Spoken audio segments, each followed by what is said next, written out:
अस्सलाम वालेकुम। आज के इस 2 दिन के ट्रेनिंग प्रोग्राम के चेयरमैन और ऑर्गेनाइजिंग कमेटी के भी चेयरमैन जनाब डॉक्टर माजिद साहब का मैं शुक्रिया अदा करता हूं और उनकी इस काविश को मैं सलाम करता हूं कि उन्होंने इतना अहम और अच्छा प्रोग्राम ऑनलाइन के तौर पर जो ऑर्गेनाइज़ किया है। मैं उनको मुबारकबाद पेश करता हूं और उम्मीद करता हूं कि इस तरह के प्रोग्राम आगे भी चलते रहेंगे।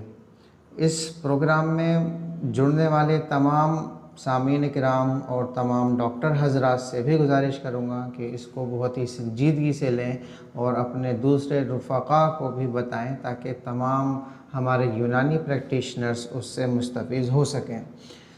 मुझे ख़ुशी इस बात की है कि डॉक्टर माजिद साहब ने जब ये अपना प्रोग्राम बताया कि हम इस तरह का कोई प्रोग्राम करना चाहते हैं कि जो मुखलिसाना तौर पर यूनानी तिब के जो प्रैक्टिशनर हैं उनको किस तरह से हम उनके कंसेप्ट को क्लियर करें। तो ये अगर इस तरह के प्रोग्राम आगे भी चलते रहें तो हम तमाम लोगों के लिए और आने वाले तलबा के लिए बहुत मुफीद साबित होगा। आज के इस प्रोग्राम में मेरा मौजू है एडिनॉइड हाइपरट्रॉफी, जो बहुत कॉमन बीमारी है, लेकिन हम उससे जब उसके बारे में नहीं जानते हैं तो ये थोड़ा हमारे लिए दुश्वार कुन मसला होता है। मरीज़ सामने होता है हमारे, लेकिन हम उसको नहीं जानते, इसलिए हम उसकी डायग्नोसिस मिस कर देते हैं। इसी इसी ताल्लुक़ से मैं आपको पूरी तरह से इसके बारे में पूरी डिटेल तफसील से बताऊंगा ताकि हमारे अतिब्बा या हमारे जितने भी स्टूडेंट्स हैं वो उससे मुस्तफ़ीज़ हो सकें।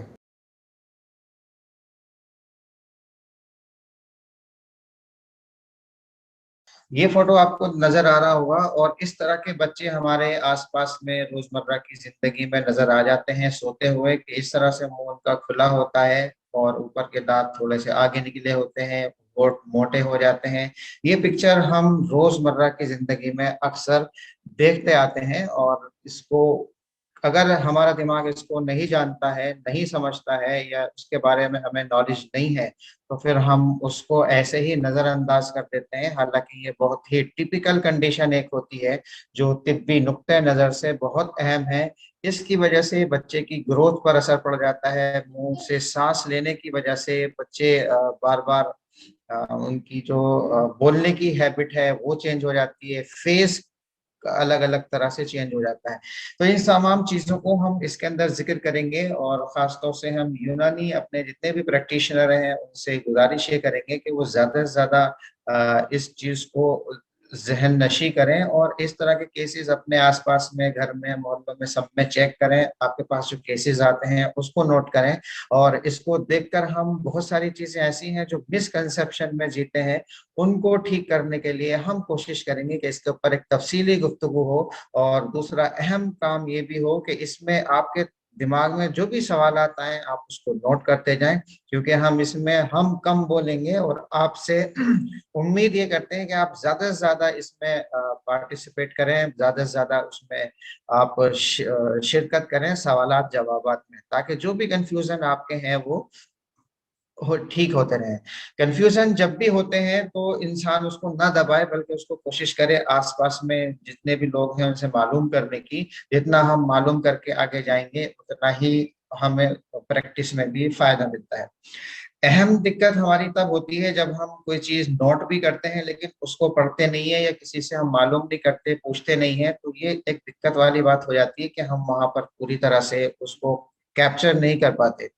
इस प्रोग्राम का जो मैंने डॉक्टर माजिद साहब ने जिस प्रोग्राम को ऑर्गेनाइज किया है उसमें जो भी चीजें मेरे नॉलेज में अभी तक आई हैं बहुत ही खुलूस के साथ में उन्होंने बहुत ही संजीदगी से इस प्रोग्राम को इस मकसद से ऑर्गेनाइज किया ताकि तमाम यूनानी के प्रैक्टिशनर्स के जितने भी यूनानी के कंसेप्ट्स होते हैं वो क्लियर हो जाएं। किस तरह से यूनानी में हम प्रैक्टिस करें, किस तरह से हम यूनानी को आगे बढ़ाएं और उसका फ्यूचर किस तरह ब्राइट है, हम उसके अंदर जाएं, उसके अंदर अहम रोल अदा करें। इसी के साथ साथ हमारे जो खास मेहमान आज के हैं वो डॉक्टर अकमल साहब हमसे जुड़ चुके हैं। डॉक्टर अकमल साहब, हम आपका भी खैर मकदम करते हैं।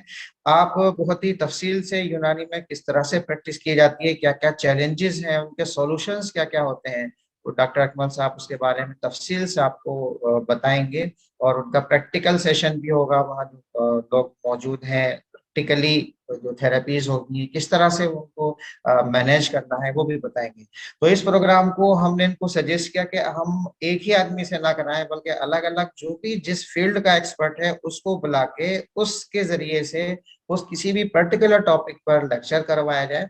ऐसा नहीं कि हम एक ही आदमी या कोई भी एक पर्सन लेक्चर देता रहे और हम उसके यूज टू हो जाए, ऐसा ना हो, बल्कि मुख्तलिफ शोबे के जितने भी लोग मौजूद हैं, जितने भी एक्सपर्ट हैं, प्रोफेसर हजरात हैं, रीडर हैं, वो सब उसके अंदर पार्ट हिस्सा लें और जो अपनी जो भी तजुर्बात हैं वो शेयर करें। तो मैं अपना टॉपिक को शुरू करता हूँ, और ये पिक्चर मैंने इसलिए आपको दिखाई है क्योंकि ये इस तरह की पिक्चर्स हमें हर रोजमर्रा की जिंदगी में नजर आ जाती हैं, हमें दिखती हैं। टॉन्सिल्स हमारे ओरोफेरिंग्स में काम करता है, उसी तरह से नासोफेरिंग्स में भी ये लिम्फॉइड फॉलिकल्स होते हैं, छोटे छोटे जो नाक के पिछले हिस्से में होते हैं। नाक के पिछले हिस्से में होने की वजह से जब भी ये नाक के पिछले में हिस्से में कई बार साइज इनका बढ़ जाता है, साइज बढ़ने से नाक का जो पोस्टीरियर हिस्सा है वो ब्लॉक हो जाता है। तो इसको हम दूसरे अल्फाज में नासोफेरिंजियल टॉन्सिल्स भी कहते हैं। अभी हम टॉन्सिल की बात करेंगे कि कितने तरह के टॉन्सिल्स होते हैं। तो ये एक लिम्फॉइड, सिंपल से इतना याद रखें अभी हम कि नासोफेरिंग्स में लिम्फॉइड फॉलिकल्स है, अगर उसका साइज बढ़ जाए तब हम उसको एडिनॉइड कहते हैं। अगर इसका साइज बढ़ जाता है तब हम उसको हाइपरट्रोफाइड एडिनॉइड हाइपरट्रॉफी भी कहते हैं। खास तौर से इसकी अहम बात यह है कि 8 से लेके 10 या 12 साल तक इसका साइज बढ़ता है, और पुबर्टी जैसे ही स्टार्ट होती है 13 से 14 साल के बाद में आहिस्ता आहिस्ता आहिस्ता इसका साइज छोटा होता चला जाता है। ये इसकी पिक्चर आप देखेंगे, इस पिक्चर में आपको नजर आ जाएगा कि ये नेजल कैविटी है, यहाँ से नेजल कैविटी, नाक से आपने सांस लिया, अंदर गया, ये जो हिस्सा नासोफेरिंग्स का दिख रहा है आपको, ये कहलाता है एडिनॉइड्स। यहाँ पर एडिनॉइड के लिम्फॉइड फॉलिकल्स होते हैं। और अहम बात, चूंकि हम ईएनटी की भी बात कर रहे हैं, इस एडिनॉइड के बिल्कुल पास में, बिल्कुल बराबर में यूस्टेशियन ट्यूब ओपन होती है। जो कान की यूस्टेशियन ट्यूब है वो यहीं आके ओपन होती है। इस वजह से इसकी अहमियत और भी बढ़ जाती है, क्योंकि जब भी इस एडिनॉइड का साइज बढ़ता है तो उसके बढ़ने से फौरन यूस्टेशियन ट्यूब ब्लॉक हो जाती है। जैसे ये ट्यूब ब्लॉक होगी तो उसका अगला स्टेज ये होगा कि मरीज ASOM, acute suppurative otitis media में पहुंच जाता है। इसको हम अब दूसरे जो टॉन्सिल्स हमारे थ्रोट में पाए जाते हैं उसका एक ओवरव्यू देखें ताकि आपको अंदाजा हो जाए।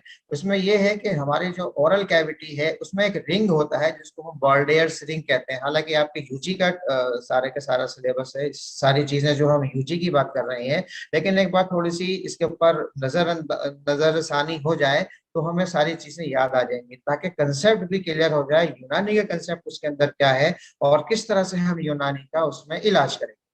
तो यहाँ पे जो वॉल्डियर्स रिंग है, ये एक रिंग है जो हमारी ओरल कैविटी है उसके अंदर पूरा एक रिंग होता है। सबसे आगे वाले हिस्से में टॉन्सिल्स, जिसको हम लिंगुअल टॉन्सिल कहते हैं, दोनों साइड में एक और टॉन्सिल्स होते हैं जिसको पैलेटाइन टॉन्सिल कहते हैं। उसके पीछे की तरफ जब जहां पर यूस्टेशियन ट्यूब खुलती है वहां पर भी छोटे से टॉन्सिल्स होते हैं, उसको ट्यूबल टॉन्सिल कहा जाता है।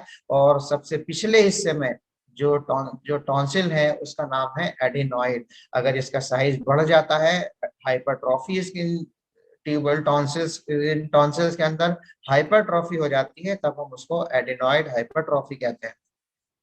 तो ये चीजें ऐसी हैं जो हमें जहन में रहनी चाहिए, ये एक पिक्चर जहन में रहनी चाहिए। तो कम से कम टॉन्सिल्स के नाम याद रहे। सबसे आगे जो जबान की जड़ में है लिंगुअल टॉन्सिल, दोनों साइड में जो मोटे टॉन्सिल्स नजर आते हैं वो पैलेटाइन टॉन्सिल, और उसके पीछे ट्यूबल टॉन्सिल, और सबसे लास्ट वाला हिस्सा है फेरिंजियल टॉन्सिल। तो इसमें जो पैलेटाइन टॉन्सिल है जो हमारे मुंह के अंदर होते हैं वो तो हम टॉर्च लगा के देख सकते हैं, आराम से दिख जाएंगे। लिंगुअल टॉन्सिल हमें नाक के पिछले हिस्से में वो डालना पड़ेगा मिरर, उससे हम देख सकते हैं। लेकिन ये जो फेरिंजियल टॉन्सिल है जिसको हम अभी पढ़ने जा रहे हैं, ये हमें नजर नहीं आता, इसको हम एंडोस्कोप की मदद से ही देख सकते हैं। तो ये रिंग ऐसा है जो हमारी पूरी ओरल कैविटी का एक रिंग है, जो हमारा सेफ्टी का एक अहम टूल है, ये हमारे हिफाजत करता है।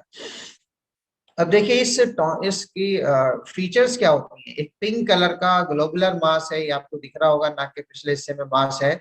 वर्टिकल रिजेस, इसके ऊपर वर्टिकल रिज होते हैं, छोटी छोटी लाइनें होती हैं। लेकिन खास बात यह है इसके अंदर क्रिप्ट्स नहीं होती, इसके अंदर नालियां नहीं होती। जिस तरह से क्रिप्ट्स, जिस तरह से नालियां टॉन्सिल के अंदर पाई जाती हैं। टॉन्सिल के सिक्रीशंस अंदर के निकल के बाहर हो जाते हैं, इसके अंदर कोई क्रिप्ट या कोई नाली नहीं पाई जाती। और दूसरी अहम बात यह है जो बहुत ध्यान में रखने वाली है, वो है इसकी जो एपिथेलियम है वो सीलिएटेड कोलुमिनर एपिथेलियम है। बिल्कुल वही एपिथेलियम जो नाक के अंदर पाई जाती है। जो नेजल म्यूकस मेम्ब्रेन में भी सीलिएटेड कोलुमिनर एपिथेलियम होती है, उसी का continuation in here in follicles के ऊपर भी होता है। और लास्ट चीज इसकी है कि इसके ऊपर कोई कैप्सूल नहीं होता, जैसे टॉन्सिल के पीछे वाले हिस्से में कैप्सूल होता है, इसमें कोई कैप्सूल नहीं होता। ये सिंपल सी एक लिम्फोइड फॉलिकल्स है जो नासोफैरिंक्स में पाए जाते हैं। ये इसकी थोड़ी सी फीचर्स है। हम इसके अगले हिस्से पे चलते हैं।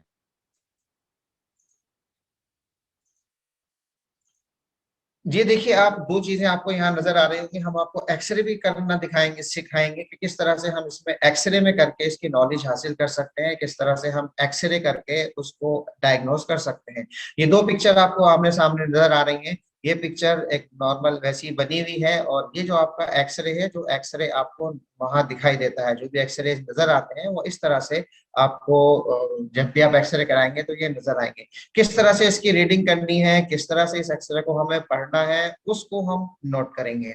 यहाँ पे अगर आपको दिख रहा हो, ये वाला हिस्सा नासोफैरिंक्स का है। अगर आपको मेरा कर्सर चलता हुआ दिख रहा हो तो ये हिस्सा नासोफैरिंक्स का है। इतना बड़ा जो ग्लैंड है ये एडिनोइड ग्लैंड है।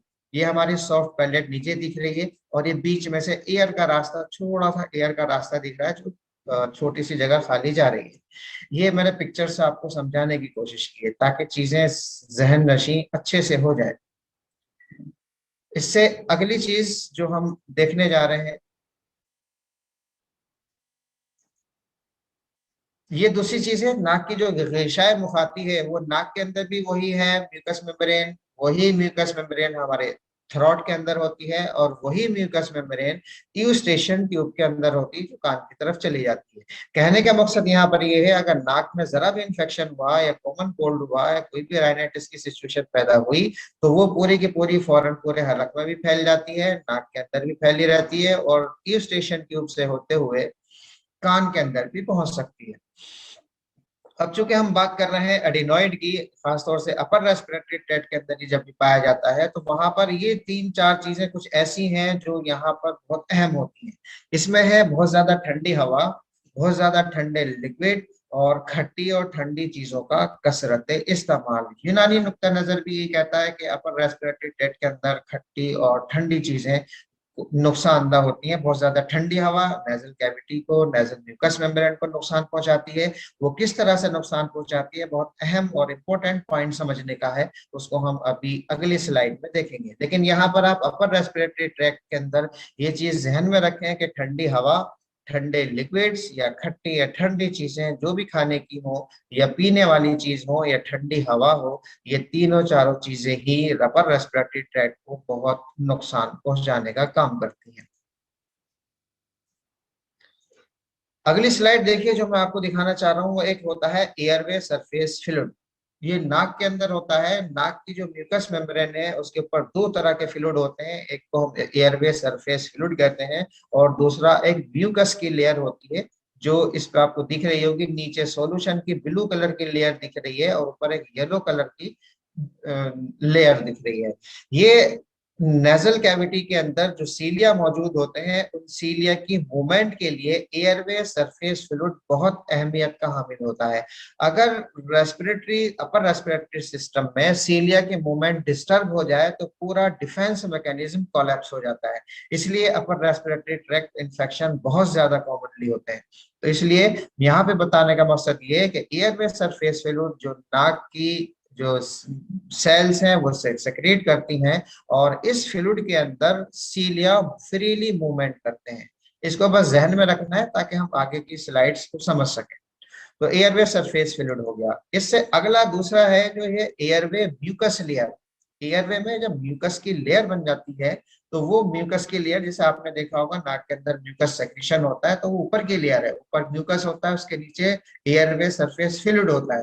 फ्लूइड नीचे होगा, ऊपर के हिस्से में म्यूकस होता है। तो कोई भी बाहर से आने वाले डस्ट, पॉलन्स, बैक्टीरिया जितने भी होते हैं वो सब के सब इसके ऊपर जाके चिपक जाते हैं। इसके ऊपर चिपकने के बाद में वो आहिस्ता आहिस्ता आहिस्ता पीछे की तरफ गिर जाते हैं। क्यों गिरते हैं पीछे की तरफ? क्योंकि नाक का जो ड्रेन सिस्टम है वो पीछे की तरफ है, और ये जो सीलियरी मूवमेंट्स है वो आहिस्ता आहिस्ता पीछे की तरफ गिरती हैं।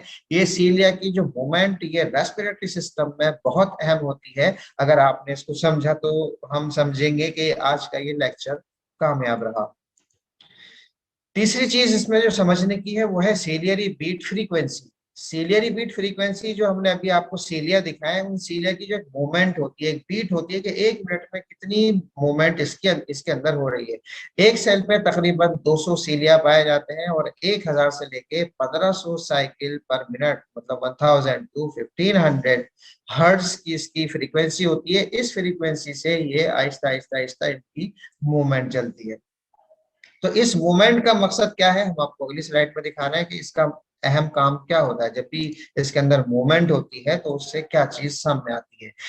सीलियरी बीट फ्रीक्वेंसी को देखने के लिए, समझने के लिए इस मतलब टेबल को आप देखिए। ये बाकायदा मतलब लैब में टेस्ट की गई एक रिपोर्ट है, जिसके अंदर जब हमारी नाक के अंदर बहुत ज्यादा ठंडी हवा नाक के अंदर पहुंचती है तो सीलिया की जो मूवमेंट है वो आहिस्ता आहिस्ता आहिस्ता आहिस्ता कम होती चली जाती है। लेकिन एक टेम्परेचर ऐसा है जो 20 से लेके 45 के अराउंड जो टेम्परेचर डिग्री सेल्सियस का है, उसके अंदर ये बिल्कुल नॉर्मल रहती है। अपनी नॉर्मल इसकी जो फ्रीक्वेंसी 8 टू 11 हर्ट्ज वहां तक नॉर्मल रहती है। लेकिन समझने की बात यहाँ पर ये है कि अगर सीलियरी बीट फ्रीक्वेंसी किसी भी वजह से कम हो जाए तो उससे क्या होगा, सीलिया की जो मूवमेंट है वो कम हो जाएगी। सीलिया की जब मूवमेंट कम होगी तो उसके ऊपर पाया जाने वाला फ्लूइड और म्यूकस दोनों की मूवमेंट कम हो जाएगी। इसलिए बाहर से आने वाले बैक्टीरिया अगर ज्यादा देर तक वहां पड़े रहेंगे, पड़े रहने की वजह से वो सेल के कांटेक्ट में आएंगे, और वहां पर नतीजा जो है इन्फेक्शन का सबब बनता है। दूसरे अल्फाज में अगर हम यूनानी का कंसेप्ट यहाँ समझने की कोशिश करें तो वो ये है कि जब रतूबत नाक के अंदर रुक जाए या रतूबत का एहतबास हो जाए, जिस रतूबत को नाक के रतूबत को पीछे की तरफ गिर जाना चाहिए था, जब वो पीछे की तरफ नहीं गिर रही, अपनी जगह रुक गई। क्यों रुक गई? क्योंकि सीलियरी बीट फ्रीक्वेंसी कम हो गई।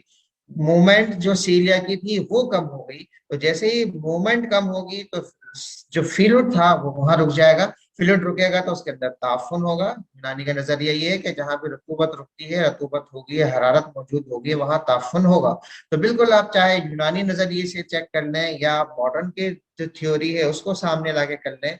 मॉडर्न भी ये कहती है कि जो नई रिसर्च आई है वो ये कहती है कि अगर सीलियरी बीट फ्रीक्वेंसी कम होगी तो सीलिया के मूवमेंट कम हो जाएगी। सीलिया की मूवमेंट कम हो जाएगी तो उसके ऊपर पाए जाने वाला फ्लूइड, उसके ऊपर पाए जाने वाला म्यूकस, वो दोनों की मूवमेंट जो ड्रेनेज पीछे की तरफ होना चाहिए था वो अब कम हो जाएगा, और उसकी वजह से वहां रतूबत का इज्तिमा हो गया और उसमें इन्फेक्शन हो गया। यूनानी के अंदर भी इज्तिमा, रतूबत की वजह से रतूबत का इज्तिमा हुआ। लेकिन हुआ क्यों? क्योंकि इसकी सीलिया की जो मूवमेंट थी वो कम हो गई।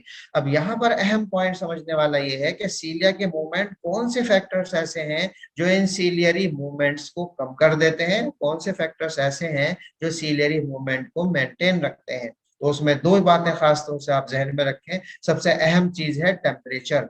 अगर टेम्परेचर, जो नाक का जो टेम्परेचर है या बाहर से आने वाली जो भी हवा आपकी नाक के अंदर एंटर कर रही है, अगर उसका टेम्परेचर माइनस में है, बहुत ज्यादा ठंडी हवा है, तो वो टेम्परेचर इस सीलियरी बीट फ्रीक्वेंसी को कम कर देता है। और जैसे जैसे इस टेम्परेचर को हम वापस बढ़ाते हैं वैसे वैसे सीलियरी बीट फ्रीक्वेंसी वापस आ जाती है। इस ग्राफ से या इस टेबल से आपको समझना यह है कि अगर टेम्परेचर 5 डिग्री सेल्सियस है, आप अपनी स्लाइड पर कंसंट्रेट करें। अगर टेम्परेचर 5 डिग्री सेल्सियस है तो मोस्टली जितने भी सीलियां हैं वो इमोटाइल हो जाते हैं, उनकी मूवमेंट पूरी तरह से खत्म हो जाती है। लेकिन अगर हम इस 5 डिग्री सेल्सियस को, टेम्परेचर को आहिस्ता आहिस्ता बढ़ा दें, और बढ़ाने के बाद में वो टेम्परेचर 9 से लेके 20 डिग्री सेल्सियस तक पहुंच जाए, तो क्या होगा, वो सीलियरी बीट फ्रीक्वेंसी वापस रिवर्स हो जाएगी, अपना काम नॉर्मल फंक्शन वापस करने लगेगी। फिर पॉइंट बिल्कुल ध्यान में रखने वाला है। फॉर एग्जाम्पल, मैं मिसाल के दे के समझा रहा हूँ आपको। अगर किसी भी हिल स्टेशन पर हम हैं, बहुत ज्यादा ठंडी हवा वहां पर है, बहुत कम टेम्परेचर वहां मौजूद है, उतने कम टेम्परेचर की हवा अगर नाक में एंटर हो रही है तो नाक का भी टेम्परेचर जाहिर सी बात है वो कम हो जाएगा। और जैसे ही टेम्परेचर कम होगा, सीलियरी बीट फ्रीक्वेंसी कम हो जाएगी। लेकिन अगर हम उस टेम्परेचर को आहिस्ता आहिस्ता बढ़ाते जाएं, आहिस्ता आहिस्ता हम उसके टेम्परेचर को बढ़ा दें, और बढ़ाने के बाद में अगर हम 20 डिग्री सेल्सियस तक उसको पहुंचा देते हैं, तो वो सारी की सारी मूवमेंट जो अभी कम हो गई थी, अब वो वापस आ जाती हैं और रिवर्स हो जाती है। लेकिन तीसरा और अहम पॉइंट जो यहाँ समझने का है वो ये है कि अगर ये टेम्परेचर 50 डिग्री सेल्सियस तक पहुंच जाए, अगर बाहर वाला टेम्परेचर या बाहर से आने वाली हवा जो नाक के अंदर एंटर हो रही है 50 डिग्री सेल्सियस तक अगर वो पहुंच गई, तो वो क्या करेगी, इन टोटल जितने भी सीलिया थे उन सबको इमोटाइल कर देगी। और इमोटाइल करने के बाद अब अगर उसका आप टेम्परेचर कम करेंगे तो उसकी मोटिलिटी रिस्टोर नहीं होती, वापस नहीं होती। इसलिए कुदरत का ये निजाम है, अगर आप किसी ठंडी जगह पर गए हैं, ठंडी हवा लग गई है, तब आप उसको वापस आके गर्म कर दीजिए तो वो वापस ठीक हो जाता है। लेकिन अगर वो इतनी तेज गर्म हवा, इतनी तेज टेम्परेचर नाक के अंदर पहुंच गया, या नाक इतनी ज्यादा तेजी से गर्म हो गई, तो उसके जो सीलिया थे वो पूरी तरह से डिस्ट्रॉय हो गए। उससे एक सिचुएशन पैदा हो जाती है, एक बीमारी पैदा होती है, जिसको हम कहते हैं एट्रोफिक राइनाइटिस। ये उन लोगों को ज्यादा होती है जो लोग ज्यादातर किसी भट्टी में या तन्नूर के आसपास, इस ऐसी जगहों पर, या लोहार का काम करने वाले, ऐसी फैक्ट्री जहां बहुत ज्यादा टेम्परेचर हो, उन लोगों को ये प्रॉब्लम्स होती हैं कि बहुत ज्यादा गर्म हवा में काम करने की वजह से बहुत तेज गर्म हवा नाक के अंदर एंटर होती है और उससे सीलियरी बीट फ्रीक्वेंसी खत्म हो जाती है।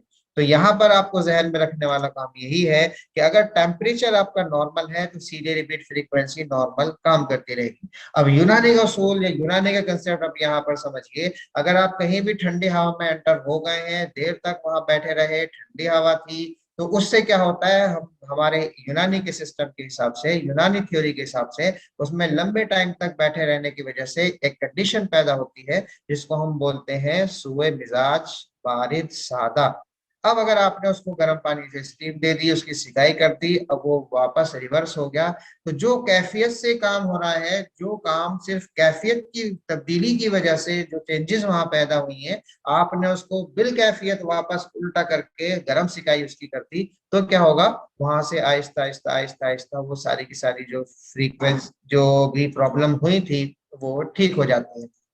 तो ये था यूनानी वाला एक कंसेप्ट जो आपको बताना जरूरी था कि अगर सुए मिजाज सादा हो गया तो हम क्या करेंगे, हम सिर्फ उसका अपोजिट काम कर देंगे, सुए मिजाज सादा को हम रिवर्स कर देते हैं। इसके बाद में हम अगली स्लाइड पे चलते हैं। और ये देखिए, ये उसी की स्लाइड है, आपको शक्ल से दिखाना, मतलब इसके पिक्चर से दिखाना मकसूद था कि ये ऊपर सीलिया दिख रहे हैं और उसके ऊपर म्यूकस की मेम्ब्रेन है जो आगे की तरफ चलती जा रही है।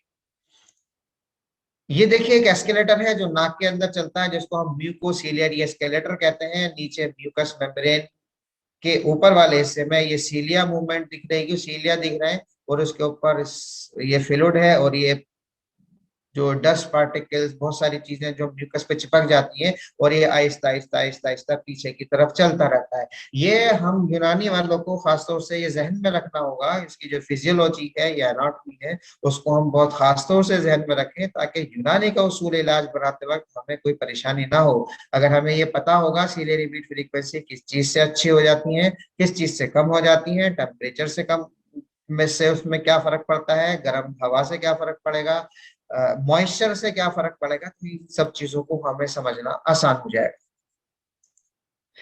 अब देखिए इसके हम क्लिनिकल फीचर्स पे आते हैं। बहुत अहम क्लिनिकल फीचर्स हैं, हम और आप आमतौर से सब देखते रहते हैं, सब ज्यादातर देखते हैं हमारे आसपास में, घरों में खास तौर से। अगर हमारे भी खुद भी बच्चे हैं तो वहां भी आप नजर देखेंगे, और इसको जहन से ध्यान से देखें, दोनों नाक, कई बार हमारे बच्चे की नाक बंद हो जाती है।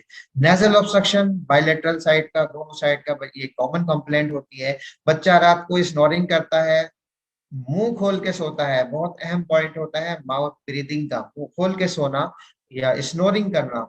राइनोलेलिया क्लोसा, ऐसी आवाजें जो हम बोलते हैं जिसके अंदर नून गुन्ना वाली साउंड्स होती है वो बच्चा नहीं निकाल सकता। ऐसा लगता है कि उसकी नाक पीछे से बंद है। जो गुन्ना वाली साउंड जो हमारी नाक से निकलती है वो आवाजें इसके अंदर नहीं आती। इसको हम बोलते हैं राइनोलैलिया क्लोजा।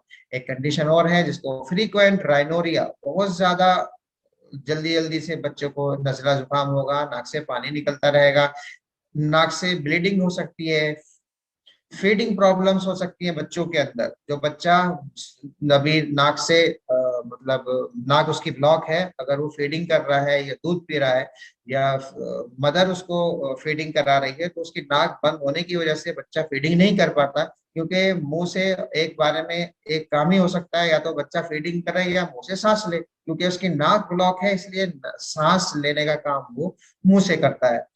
दूसरी और अहम पॉइंट इसके अंदर है, कंडक्टिव डेफनेस हो जाती है। ऐसे बच्चे जिनके यूस्टेशन ट्यूब ब्लॉक हो जाती है। क्यों ब्लॉक हो रही है? क्योंकि उसके पास में मौजूद, जो मैंने फर्स्ट स्लाइड में आपको दिखाई थी पिक्चर, कि उसमें यूस्टेशन ट्यूब के पास में ही एडिनॉइड ग्लैंड है, एडिनॉइड हाइपरट्रॉफी हो जाती है, उससे यूस्टेशन ट्यूब ब्लॉक हो जाती है। इन तमाम की वजह से सर्वाइकल लिम्फेडेनोपैथी होती है, छोटी छोटी लिम्फ नोड्स एनलार्ज हो जाती है, और ओटाइटिस मीडिया हो जाता है, और एडिनॉइड फेसिस या ब्रोंकाइटिस की कंडीशंस पैदा हो जाती हैं। एडिनॉइड फेस एक शक्ल होती है, एक बच्चे का स्पेसिफिक फीचर है जिसको आप देख के बता देंगे कि हाँ ये एडिनॉइड फेस है, और इसको आप ये एक्सरे कराइए और ये दवाइयाँ खिलाइए, ये एक्सरसाइज कराइए, विद इन मतलब 1 वीक आपको उसका रिजल्ट मिल जाएगा। ऐसे बहुत सारे केसेस हमारी ओपीडी में भी और हर किसी के ओपीडी में आते हैं।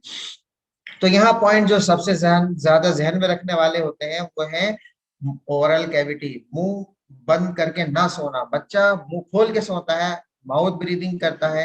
माउथ ब्रीदिंग करेगा तो रात भर डिस्टर्ब स्लीप रहती है, बिल्कुल इधर से उधर उधर से उधर पूरे बिस्तर पे भागा फिरेगा।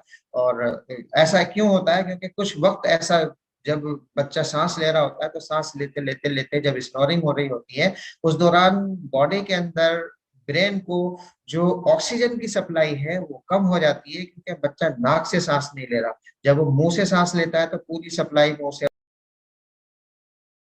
ऑक्सीजन की नहीं हो पाती। कभी मुंह खुल जाता है, कभी होठ खुलते हैं, कभी बंद होते हैं, कभी सॉफ्ट प्लेट नीचे होती है, कभी ऊपर की तरफ होती है। एक हिंड्रेंस, एक रुकावट सांस लेने में मौजूद है। कंटिन्यूअस ऐसा चलता रहता है। तो रात के किसी भी 1, 2, 3, 4 घंटे बाद सोने के बच्चे को क्या होता है, अचानक से ब्रेन की ब्लड की सप्लाई कम होती है, और उसको हम बोलते हैं ऑब्स्ट्रक्टिव स्लीप अपनिया। कभी मौका मिलेगा तो उस पर हम अलग से डिटेल में बात करेंगे। तो ऑब्स्ट्रक्टिव स्लीप एपनिया के अंदर बच्चे को, या कोई अगर बड़ा भी है उसको भी, सांस पूरी तरह से रुक जाता है, और जितनी भी आवाजें जितनी भी जो सांस वो ले रहा है, सांस पूरी तरह से न लेने की वजह से CO2 कंसंट्रेशन ब्लड के अंदर बढ़ती चली जाती है, और अचानक से रेस्पिरेटरी सिस्टम स्टिमुलेट होता है, बच्चा इधर से करवट लेकर पलट के दूसरी तरफ चला जाता है। हमारे यहाँ यूनानी में अक्सर किताबों में ऐसा देखने को मिलता है कि बच्चा अगर बिस्तर पे लेटा है, उल्टा लेटा है, तो उसकी वजह अक्सर हम और आप पहले से पढ़ते भी आए हैं, सुना भी है कि बच्चे के पेट के अंदर कीड़े हैं। या बच्चा अगर फड़फड़ा रहा है, इधर से उधर भागा फिर रहा है, तो भी बच्चे के पेट के अंदर कीड़े हैं। या बच्चे के अंदर अगर ऐसी मुंह से राल बह रही है, तो हम भी कहते हैं कि बच्चे के पेट के अंदर कीड़े हैं। तो इस तरह की ये सारी चीजें हमने पढ़ी जरूर है। ये एक सबब हो सकता है कीड़ा होना, लेकिन बच्चों के अंदर खासतौर से 10 साल की उम्र तक के बच्चे जो इस तरह के फीचर लेकर आपके पास आ रहे हैं, और आप उसको भले ही सारे मतलब कीड़ों के लिए डिवॉर्मिंग आप करा चुके हैं, बहुत सारे काम जो भी डिवॉर्मिंग के काम हो सकते थे वो सब आपने करा दिए हैं, लेकिन फिर भी कंप्लेंट वही की वही है। बच्चे के राल, मुंह से राल फिर भी बहती है, मुंह खोल के सांस फिर भी लेता है, खाना भी खाता है, ठीक ज्यादा भी खाता है, तो ऐसी बहुत सारे फीचर्स आती है। तो ये तो सारे लोकल सिम्टम्स थे। अब हम इसकी बात कर रहे हैं इसमें जनरल सिम्टम्स क्या मिलेंगे। एक चीज होती है एनोरेक्सिया, बच्चे को एनोरेक्सिया हो जाएगा, लिथार्जी होगा, poor physical and mental development, बच्चे की ऑक्सीजन सप्लाई पूरी नहीं होती, तो स्कूल से कंप्लेंट आते हैं कि साहब ये तो स्कूल में आता है और सो जाता है, थोड़ी देर पढ़ेगा फिर इतना सुस्त रहेगा, बच्चा बहुत ही ज्यादा सुस्त रहता है, और कई बार भी जहां उसको मौका मिलेगा वहां सो जाए। क्योंकि उसके रात भर की जो स्लीप थी वो साउंड स्लीप नहीं थी। साउंड स्लीप में बार बार डिस्टरबेंस होना इस बात की अलामत है कि बच्चे को स्लीप मतलब कहीं ना कहीं कोई रुकावट मौजूद है। तो इसलिए अगला पॉइंट इसके अंदर है बेड वेटिंग, बच्चा पेशाब कर देता है। ये भी हम अक्सर यूनानी की किताबों में पढ़ते हैं कि बच्चे पेशाब करने का सबब ये है कि बच्चे के पेट में कीड़े हैं। लेकिन अगर आपने कीड़ों की सारी दवाइयां खिला दी लेकिन फिर भी उसका अगर पेशाब बंद नहीं हो रहा, तब आप उसको समझ जाइए कि ये कीड़ों का मामला नहीं है, ये कुछ और मामला है जो इसका सबब बनता है। इसकी वजह भी वही है जो मैंने अभी आपको बताई कि जब बच्चा रात भर सांस लेता है और सांस लेने के दौरान जिस वक्त ऑक्सीजन की सेचुरेशन, ऑक्सीजन की डेफिशिएंसी बॉडी के अंदर होती रहती है, आहिस्ता आहिस्ता आहिस्ता आहिस्ता रेस्पिरेटरी सिस्टम अचानक से स्टिमुलेट होता है और अचानक से बच्चा पलटी खा के दूसरी तरफ इधर से उधर भागता है। तो वो सिचुएशन वो होती है कि उसी टाइम बच्चे का पेशाब निकल जाता है। ये कब होता है? जब रेस्पिरेटरी सिस्टम अचानक से झंझोड़ला होता है उसको और उस टाइम उसका पेशाब निकल जाता है। तो ये कीड़ों की वजह अलग सबब है, लेकिन अगर कॉमनली आपको देखने को मिल रहा है तो ये बेड वेटिंग उसकी वजह से नहीं है, कीड़ों की वजह से, बल्कि इस एडिनोइड हाइपरट्रॉफी की वजह से है, जो एक कंटिन्यूअस सबब बनी हुई है ब्रेन को ऑक्सीजन की डिमांड कम करने का। और आहिस्ता आहिस्ता आहिस्ता आहिस्ता बच्चे का जो ग्रोथ डेवलपमेंट है वो कम होता चला जाता है। सांस लेने से पिजन शेप चेस्ट हो जाती है, प्रोटोबरेंट एब्डोमेन एब्डोमेन थोड़ा आगे निकला हुआ नजर आता है। तो ये बेड वेटिंग होना, बच्चे का पेशाब करना, मुंह से राल निकलना, बिस्तर पे इधर उधर से भागे रहना, जो तमाम अलामत कीड़ों वाली आपने सुनी है या पढ़ी हैं, वो तमाम अलामत मैं फिर से यहाँ रिपीट कर रहा हूँ कि ये तमाम अलामत इस एडिनोइड हाइपरट्रॉफी की हो सकती हैं। ये देखिए पिक्चर में आपको दिखा रहा हूँ, बच्चा ऐसे सो रहा होगा, मुंह उसका खुला होगा और मुंह से सांस ले रहा होगा। अगली पिक्चर देखिए जिसको हम बोलते हैं एडिनोइड फेस या फेसिस भी बोलते हैं इसको। अगर कोई पर्सन या कोई बच्चा एडिनोइड वाला है जिसको लंबे टाइम तक इस एडिनोइड की प्रॉब्लम चलती रही होगी, तो उसमें क्या क्या फीचर्स आएंगे और उसका फेस कैसा हो जाएगा, इस फेस को जरा आप ध्यान से देखिए। एक और फेस में आगे भी दिखाऊंगा आपको किस तरह का फेस हो जाता है। देखिए सनकन आइज, आइज थोड़ा अंदर की तरफ घुसी होंगी। नैरो पिंच नॉस्ट्रिल्स, नॉस्ट्रिल जो अंदर से बहुत छोटे से हो जाएंगे, सुराख बहुत छोटा हो जाएगा। क्यों छोटा हो रहा है? क्योंकि बच्चा नाक से सांस ही नहीं लेता, इसलिए उस वो हिस्सा जब काम ही नहीं कर रहा तो आहिस्ता आहिस्ता उसका साइज छोटा होता चला जाता है। और मुंह खुलता रहेगा तो होठ भी मोटे हो जाएंगे, दांत सारे बाहर आ जाएंगे, जबान मोटी हो जाएगी, पूरा ओरल कैविटी में मोटापन पैदा हो जाएगा। तो ओपन माउथ, मुंह खुला रहेगा इसका। ऐसे बच्चा जब भी कहीं भी आप देखेंगे तो मुंह खोल के बैठा होगा, आप फौरन समझ जाइए। अगर वो माउथ ब्रीदिंग कर रहा है, मुंह उसका खुला है, तो आप फौरन समझ जाइए कि उसको कोई ना कोई एडिनोइड ब्लॉकेज है, नाक के अंदर कोई ना कोई ब्लॉकेज है, तभी ये मुंह खोल के बैठा है। नहीं तो हम और आप आपस में बैठते हैं तो कभी भी मुंह खोल के सांस नहीं लेते। एक और है हाई आर्च पैलेट। पैलेट में अगर हाई आर्च हो जाए, आर्च जो होती है हमारी जो हार्ड पैलेट है वो हाई आर्च हो जाती है, ऊपर की तरफ हो जाती है। क्यों? क्योंकि मुंह अगर कंटिन्यूअसली खुला रहता है, जबान का एक प्रेशर और लिप्स का प्रेशर जो हमारे ओरल कैविटी में रहता है उसके खुले रहने की वजह से हवा जब अंदर आती जाती रहती है, जो पैलेट है वो ऊपर से है हाई आर्च हो जाती है। उसका नतीजा ये होता है कि जैसे ही पैलेट ऊपर की तरफ हुई तो उस पैलेट के जस्ट ऊपर हमारा डीएन वो रखा हुआ है सेप्टम, तो जैसे पैलेट ऊपर होती है तो सेप्टम भी टेढ़ा हो जाता है। तो ऐसे बच्चे जिनके अंदर जो माउथ ब्रीदिंग करते हैं, माउथ ब्रीदिंग करने से आर्च थोड़ी ऊपर जाएगी, जैसे ही आर्च ऊपर जाएगी तो फौरन जो ऊपर जो सेप्टम था वो डाइविएट हो जाता है और डीएनएस की कंडीशन पैदा हो जाती है। एक और चीज देखिए, डल मास लाइक फेस। इसका मुंह जो है ना बिल्कुल ऐसा लगेगा आपको जैसे आप बेवकूफ हो जैसा फेस बोलते हैं उसको आमतौर से। प्रोट्रोब्रेंट टीथ, दांत जो है वो आगे की तरफ निकले होंगे। मैं भी आपको एक्सरे दिखाऊंगा, उसमें बहुत क्लियरली दिखेगा कि आप देख सकते हैं कि नाक जो दांत है वो आगे की तरफ निकल जाते हैं।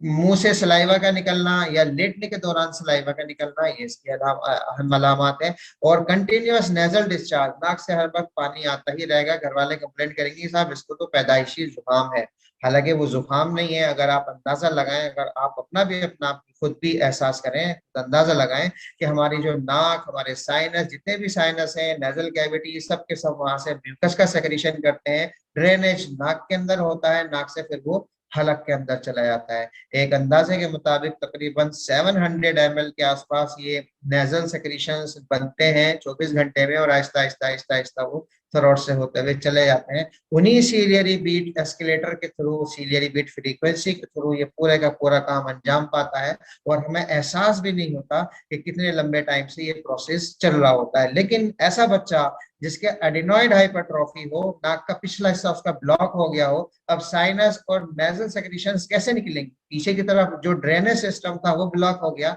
अब कहाँ जाएंगे? वो बाहर निकलेंगे।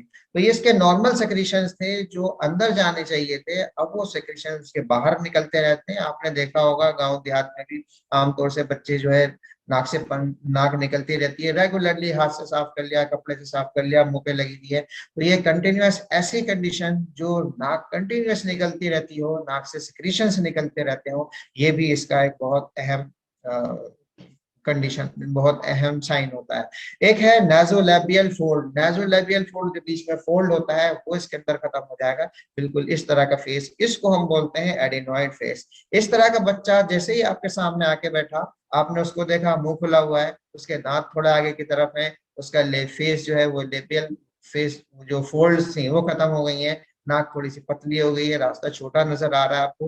तो ऐसी चीजें अगर आपको दिख रही हैं तो फौरन आप अंदाजा लगा लीजिए, क्योंकि ये देखते ही आप बता देंगे उसको, और ये एक अच्छा साइन होगा आपके लिए। आपके पास सामने मरीज बैठा ही है, अभी आपने आते ही कहा ये तो रात को मुंह खोल के सांस लेता है, तो मतलब ये रात को खराटे भी लेता होगा, और बिस्तर पे भागा फिरता होगा, कभी कभी पेशाब भी कर देता होगा, सुस्त भी रहता होगा, और स्कूल से भी मतलब डिस्टरबेंस रहती होगी, मेंटल कंसंट्रेशन उतनी अच्छी नहीं होगी। इस तरह की बातें जब आप उसको, मरीज को या उसके अटेंडेंट को बताते हैं, तो मरीज अटेंडेंट सोचता है हाँ डॉक्टर साहब आप बिल्कुल सही कह रहे हैं, रात को बिस्तर पे भागा फिरता है, इसको मुंह खोल के सांस लेता है, और नजला इसको बार बार होता रहता है। तो ये सारी फीचर्स एडिनॉइड्स की हैं जो आप खुद ही देखकर बता सकते हैं।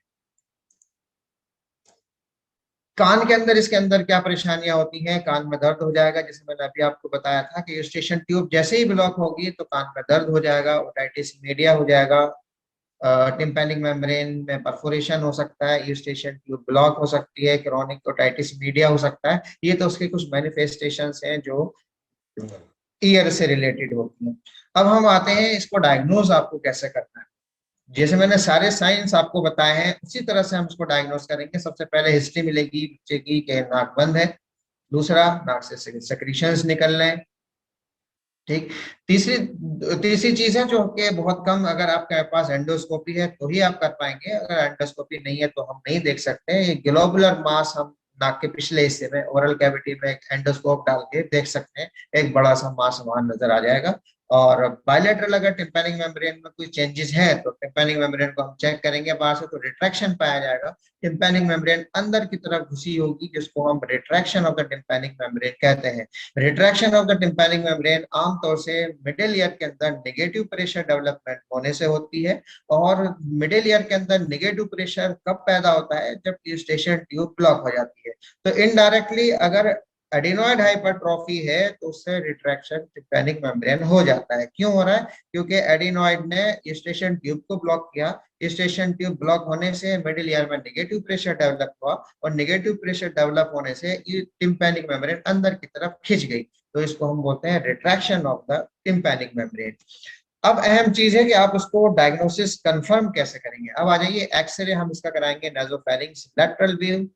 इसमें जो सॉफ्ट टिश्यूज होती हैं उनको देखने के लिए हम इसका एक एक्सरे कराएंगे। अब उस एक्सरे को देखिए जरा, इसको बहुत ध्यान से देखने की और समझने की जरूरत है, क्योंकि यही वो टूल है जिससे आप अंदाजा लगा सकते हैं कि इसमें डायग्नोसिस कर सकते हैं कि इसमें करना क्या है। क्योंकि कई बार मरीज किसी दूसरी जगह दिखा के आता है और डॉक्टर साहब इन्होंने एक्सरे कराया है, वो एक्सरे आपके हाथ में ला के दे दिया, और अगर एक्सरे हमें देखना नहीं आता, एक्सरे हमें रीड करना नहीं आता, तो हम ऐसे एक दो बार देखेंगे, या अगर देख नहीं रहा तो जो रिपोर्ट उसके साथ लगी उसको पढ़ लेंगे। तो हम रिपोर्ट के सहारे हम सारे काम करते रहते हैं। हालांकि मेरा अपना मानना ये है, मेरा अपना एक्सपीरियंस ये है, अपना तजुर्बा ये कह रहा है कि जब भी हम एक्सरे पर या सीटी स्कैन पर पूरी तरह से भरोसा करके इलाज करते हैं तो हम बिल्कुल नाकाम पाते हैं अपने आप को। क्योंकि बहुत सारे केसेस ऐसे होते हैं कि आपको लैब का कुछ भरोसा नहीं होता, कि कई बार तो ऐसा होता है कि वो किसी और का एक्सरे, आपने रिपोर्ट किसी और की प्रिंट करके निकाली, नाम चेंज किया, नीचे का मैटर कॉपी पेस्ट हुआ, उस रिपोर्ट को जाने दीजिए आप। इतना बुरा हाल है लैब्स का और जितनी भी पैथोलॉजिकल लैब्स हैं, या ये एक्सरे वाले हैं, सीटी स्कैन है, सोनोग्राफी वाले इवेंट, तो जो चीजें हम डायरेक्टली देख सकते हैं हम उसको खुद रीड करें, खुद पढ़ें, उसको खुद देखकर समझने की कोशिश करें। इसमें बहुत ज्यादा चीज समझने वाली नहीं है, बस एक पॉइंट जो जो आपको देखना है वो मैं समझाने की कोशिश कर रहा हूँ, उसको आप समझ लीजिए तो आपको एक्सरे देखना आ जाएगा। कभी भी आप उसका एक्सरे फटाक से उठा के देखेंगे, एक्सरे देखते ही आप फौरन उसके अंदर नोट कर सकते हैं और बता सकते हैं। देखिए ये अक्सर आपको दिख रहा होगा, यहाँ एक बी लाइन दिख रही है ये वाली, अगर सब लोगों को दिख रही होगी तो एक बी लाइन दिख रही है। एक लाइन है जो पीछे की तरफ जो हमारा बेस होता है, स्कल का बेस, वहां से पूरी एक इमेजिनरी लाइन ऐसी खींच जाती है। ये बस ऐसी इमेजिनरी खींचनी है आपको कि हाँ एक लाइन ये वाली हो गई। उसके बाद में एक जो लाइन ये छोटी सी बनी हुई है ए लाइन, वो है जो इस बेस से लेके और इस सॉफ्ट टिश्यू का जो भी मैक्सिमम या कन्वेक्सिटी पॉइंट होगा, जो भी मैक्स जहां पर जहां तक ये जा रही होगी वहां तक की आप एक इमेजिनरी लाइन मान लीजिए कि ये ए है। ए फॉर एडिनॉइड्स, ये पूरा हिस्सा एडिनॉइड्स का है। जितना भी सॉफ्ट टिश्यू दिख रहे हैं आपको ये वाले, जहां जहां मेरा कर्सर अगर आपको चलता हुआ नजर आ रहा हो, तो ये हिस्सा एडिनॉइड्स का कहलाता है।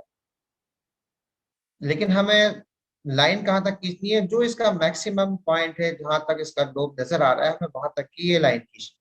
उसके बाद अगली लाइन उसी बेस से लेते हुए और इस हार्ड पैलेट तक ले आनी है। ये पोस्टीरियर एंड है हार्ड पैलेट का। देखिए आप यहाँ से देखेंगे ये दांत है, दांत, ये ऊपर जो व्हाइट वाला दिख रहा है ये हार्ड पैलेट है। हार्ड पैलेट का जो पोस्टीरियर पार्ट है यहाँ से, तो इस हार्ड पैलेट से लेके और इस ऊपर तक का हिस्सा, ये पूरे का पूरा हिस्सा नेजोफेरिंग्स कहलाता है। इस नेजोफेरिंग्स का जो एरिया है वो पूरी तरह से खाली होना चाहिए, ये बिल्कुल खाली रहना चाहिए, क्योंकि यहाँ से जो भी खाने की चीजें हैं वो भी इस एरिया से होके गुजरती हैं, और खास तौर से जो ऊपर से आने वाली हवा है वो तो यहाँ से आके नाक में से और नीचे की तरफ जाती है।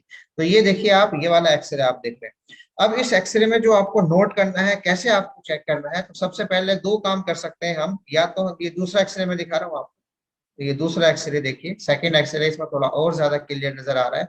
इसमें आपने ये देखा, ये ए है, एडिनोइड ग्लैंड है, ये पीछे हड्डी दिख रही है, ऑटोमेटिक हमने इमेजिनरी लाइन बना रखी है इसकी। ये जो हिस्सा दिख रहा है आपको ए वाला, ये पूरे का पूरा एडिनोइड ग्लैंड है, और एन जो दिख रहा है यहाँ से लेके यहाँ तक, ये पूरा नेजोफेरिंग्स का एरिया है। इस नेजोफेरिंग्स के एरिया के अंदर ये हिस्सा पूरा खाली रहना चाहिए। लेकिन जिन बच्चों के अंदर, जिन लोगों के अंदर सॉफ्ट टिश्यू यहाँ इतना बड़ा हो जाता है, उसके बढ़ने की वजह से ये पूरे का पूरा रास्ता ब्लॉक हो जाता है। अब मेरा, अगर आप कर्सर देख रहे हो तो नीचे से आप ट्रेस करते हुए ऊपर आइए। ये नीचे जो है ट्रैकिया दिख रही है, ब्लैक एरिया, हम यहाँ से ऊपर की तरफ चलते हैं, ऊपर चले, ये पूरा ब्लैक एरिया है जो हवा का है। लेकिन जैसे ही हम ओरल कैविटी में पहुंचे और उसके ऊपर नेजोफेरिंग्स में हम पहुंचे, तो ये रास्ता पूरा ब्लॉक हो गया, क्योंकि यहाँ पे हमारी सॉफ्ट पैलेट और ये एडिनॉइड आपस में मिल गए हैं, और यहाँ का जो रास्ता था वो बंद हो गया, और फिर ये रास्ता ऊपर जाके नाक के अंदर खुल रहा है। ऊपर से भी आप आ सकते हैं, ऊपर से गए, नाक है ये, नाक से अंदर गए तो यहाँ से ये नाजोफेरिंग्स का एरिया है, पूरा बंद है। फिर नीचे ओरल कैविटी में आ गए तो ये काला काला एरिया दिख रहा है, तो ये हिस्सा कहलाता है नेजोफेरिंग्स। इसके अंदर रफली आइडिया ये है कि अगर ये हिस्सा आधा खुला हो, रफली अगर हम मान के चले, अगर ये 50% खुला है तो हम इसको ऐसे ही फिजिकल एक्टिविटी से, एक्सरसाइज से ठीक कर सकते हैं। और अगर ये जितना इसके अंदर आपको दिख रहा है इतना ज्यादा बड़ा हो गया और कॉम्प्लिकेशंस ज्यादा आ रही हैं, बच्चे के कान बहुत खराब हो रहे हैं, दांत बहुत ज्यादा खराब हो गए हैं, रिकरेंट इन्फेक्शन हो गया है, बार बार एंटीबायोटिक का इस्तेमाल करना पड़ता है, तब हम क्या करते हैं, इसको सर्जरी के लिए एडवाइस करते हैं कि आप सर्जरी कराइए। हालांकि मैं जो अभी तक ज्यादातर केसेस देखता हूँ उनके अंदर लगभग 80% केसेस ऐसे होते हैं जो दवाइयों से, एक्सरसाइज से, उनके खान पीन में तब्दीली करने से ठीक हो जाते हैं।